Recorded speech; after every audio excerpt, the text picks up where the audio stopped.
Saya sekarang berada di depan Museum Sigmund Freud. Dia tinggal di sini selama 50 tahun, sejak tahun 1891. Disinilah, di rumah inilah, aneka renungan-renungan pertama psikoanalisis ia lahirkan. Di sini pula pertama kali ia memiliki seorang pasien yang pelan-pelan akhirnya melahirkan revolusi dalam psikologi, psikoanalisa.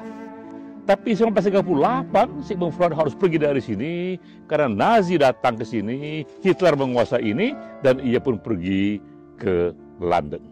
Nah, di sini banyak sekali kita temukan manuskrip, renungannya, barang-barang pribadinya, koleksinya, untuk kita memahami lebih lanjut bagaimana sebuah revolusi dalam psikologi.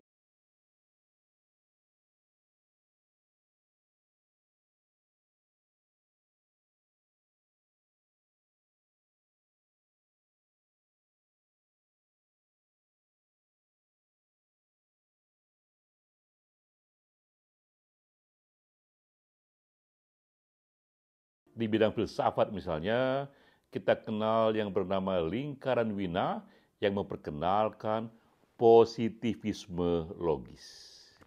Di bidang ekonomi, muncul mazhab Austria di bawah Friedrich Hayek. Apa gerangan yang menyebabkan kota Wina begitu banyak melahirkan gagasan-gagasan baru yang revolusioner di zamannya? Sebelum kita masuk ke sana, kita jelaskan dulu di mana barunya gagasan ini. Pertama, soal psikoanalisa.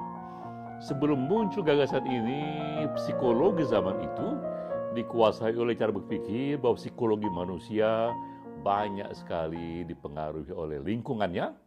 Jika lingkungannya merah, merah pula perilaku kita. Lingkungannya biru, biru pula perilaku kita. Namun Sigmund Freud membawa gagasan baru. Ia melihat pengaruh perilaku manusia tak lagi pada lingkungan sosialnya, tapi pada sesuatu di alam bawah sadarnya. Ternyata memang dari analisa Sigmund Freud, ketika manusia itu mengalami tekanan hidup, tidak semuanya ia ekspresikan. Sebagian besar kadang-kadang ia simpan ke dalam dirinya sendiri, ke dalam bawah sadarnya sendiri, dan itulah kemudian yang membuahkan begitu banyak gangguan mental, dan itulah awal lahirnya psikoanalisis. Kita lihat di sini betapa bedanya pandangan Sigmund Freud dibanding psikologi yang berkembang di zaman itu. Hal yang sama dengan filsafat positivisme logis yang juga dikembangkan di Wina sini.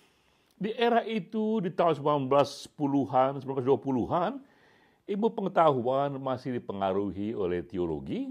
Lahirlah kemudian mazhab ini, mazhab positivisme logis yang mengatakan bahwa ilmu pengetahuan harus dipisahkan dengan metafisika. Segala hal baru disebut ilmu jika ia bisa diverifikasi, jika ia bisa dilihat buktinya di alam nyata, maka segala hal yang tak bisa diverifikasi secara empiris, segala hal tak bisa dilihat bukti nyatanya di dunia yang konkret, ia dianggap tak bernilai sebagai informasi.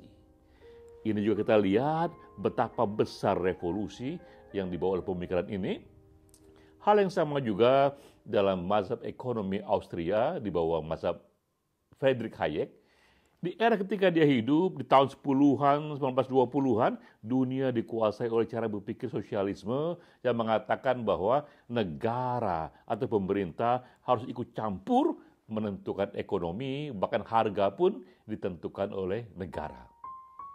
Friedrich Hayek dan teman-temannya di Wina memberikan pandangan alternatif yang berbeda sama sekali, dan ia mengatakan ekonomi akan jauh lebih baik jika yang menentukan bukan pemerintah, tapi pasar.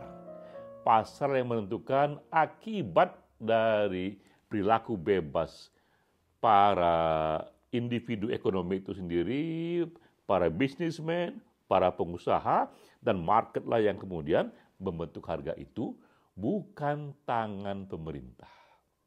Kita lihat ini 3 gagasan yang lahir di Wina yang tiga-tiganya sangat berbeda sekali dengan gagasan yang dominan di zaman itu. Lalu masuklah kita, mengapa Wina menjadi ekosistem yang kokoh sekali dengan munculnya gagasan baru. Sebelum kita jawab ini, kita datang dulu ke berbagai lokasi tempat berbagai ilmu itu dieksplor. Di tempatnya Sigmund Freud, rumahnya yang kemudian menjadi museum Sigmund Freud, juga kita datangi juga.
Saya sekarang berdiri di depan University of Vienna.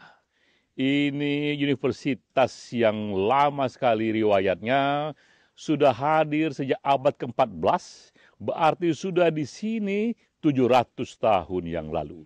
Sudah begitu banyak universitas ini melahirkan para sarjana, para ilmuwan, teolog, filsuf, dan dari ini universitas banyak sekali lahir aneka gagasan baru, dan itu juga sebabnya mengapa di Wina ini begitu banyak lahir aneka hal-hal yang sangat baru di zamannya, seperti psikoanalisa, seperti juga filsafat positivisme logis, juga disebut juga di sana lingkaran Wina, juga para ekonom dari aliran Friedrich Hayek, dan juga banyak lagi berbagai mazhab musik dan seni lainnya.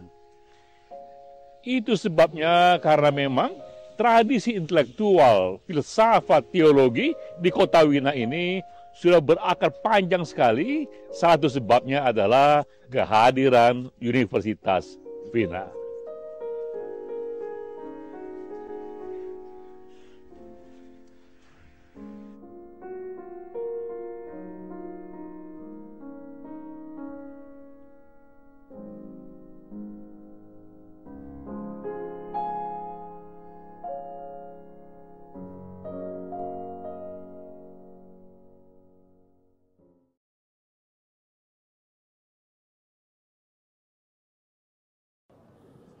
Saya sekarang ini berdiri di depan Cafe Sentral. Ini kafe yang terkenal sekali, lihatlah begitu banyak sekali orang antri untuk masuk ke sana, padahal sekarang ini baru jam 10 pagi.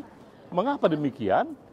Ini kafe sudah berdiri sejak 150 tahun yang lalu. Disinilah para intelektual di kota Wina berjumpa. Dulu itu di sini tempat duduknya Sigmund Freud, Trotsky, dan berbagai filsuf yang membawa satu tradisi lingkaran Wina yang membawa filosofi positivisme logis, dan juga banyak lagi yang lain, para intelektual yang memajukan ekonomi kebebasan di bawah Friedrich Hayek. Ini tempat mereka berkumpul, satu kafe yang mereka tidak hanya menikmati kafe dan suasana kota, tapi juga mereka berdebat mengenai aneka gagasan.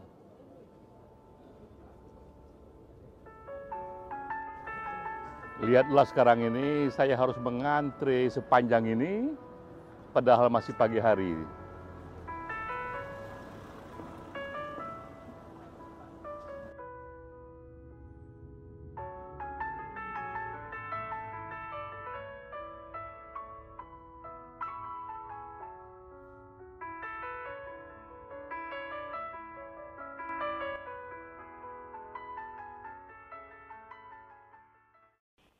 Setelah kita tadi mengeksplor aneka lokasi tempat lahirnya gagasan tadi, maka pertanyaan berikutnya, why? Mengapa kota Wina begitu kondusif melahirkan aneka gagasan yang revolusioner di zamannya, gagasan yang sangat beda sekali dengan apa yang dominan saat itu. 3 penyebabnya. Pertama adalah panjangnya tradisi ilmu pengetahuan di Wina. Universitas of Wina itu sudah berdiri di abad 14. Sudah 700 tahun sudah ilmu pengetahuan itu tumbuh di Wina. Banyak sekali sudah diproduksi di sana ilmuwan, filsuf, pemikir, akademisi yang itu sendiri pelan-pelan ikut menumbuhkan kultur akademik, kultur ilmu yang mewarnai ruang publik di Wina. Kedua juga penyebabnya adalah sikap kekuasaan kepada ilmu pengetahuan, kepada kebudayaan, bahkan di era kerajaan sudah kita dengar betapa raja di sini sangat mendukung kehidupan dunia seni, sangat mendukung kehidupan riset. Kita sendiri mendengar betapa raja misalnya dia menjadi patron dari para musisi klasik. Betapa Beethoven di sini, Mozart, Johann Strauss, hidup mereka bahkan dibiayai oleh kerajaan, dibiayai oleh kaum aristokrat karena kepedulian mereka kepada peradaban, pedulinya mereka kepada ilmu pengetahuan. Betapa pentingnya kita melihat efek kekuasaan yang menyumbang kepada ilmu pengetahuan yang memberikan kebebasan. Ketiga yang tak kalah pentingnya, di Wina ini tumbuhnya kultur kosmopolitan karena begitu banyak sekali orang-orang di sini dari berbagai negara, berbagai tradisi di Eropa berjumpa. Mereka tak hanya berbeda negaranya, tapi juga berbeda cara berpikirnya, dan mereka berdebat tak hanya di universitas, tapi juga seperti kita singgung di awal, bahkan juga berdebat di kafe-kafe. Kafe menjadi tempat mereka tak hanya bersantai di sana, menikmati hiburan di sana, namun juga tempat mereka berdiskusi, menyatakan, memperdebatkan aneka gagasan-gagasan yang mereka anggap itu penting untuk merespon zaman yang baru. Kita melihat betapa pentingnya ternyata satu ruang publik yang memberikan satu suasana kebebasan, tapi diisi oleh cara berpikir yang berbeda, diisi oleh background, kultur, filsafat, dan juga budaya yang berbeda, dan mereka bersinergi di sana. 3 hal inilah yang akhirnya membuat Wina sangat kondusif bagi lahirnya gagasan-gagasan baru, dan bagi wilayah manapun di dunia ini, di kota ini, jika memang ingin melahirkan gagasan baru, penuhilah 3 itu. Pertama adalah kuatkanlah tradisi ilmu pengetahuan. Kedua, pemerintah yang lebih mendukung tradisi ilmu, lebih mendukung tradisi budaya. Dan ketiga, biarkanlah pertemuan aneka keragaman itu di ruang publik, tak hanya di tempat-tempat formal, bahkan di kafe-kafe sekalipun.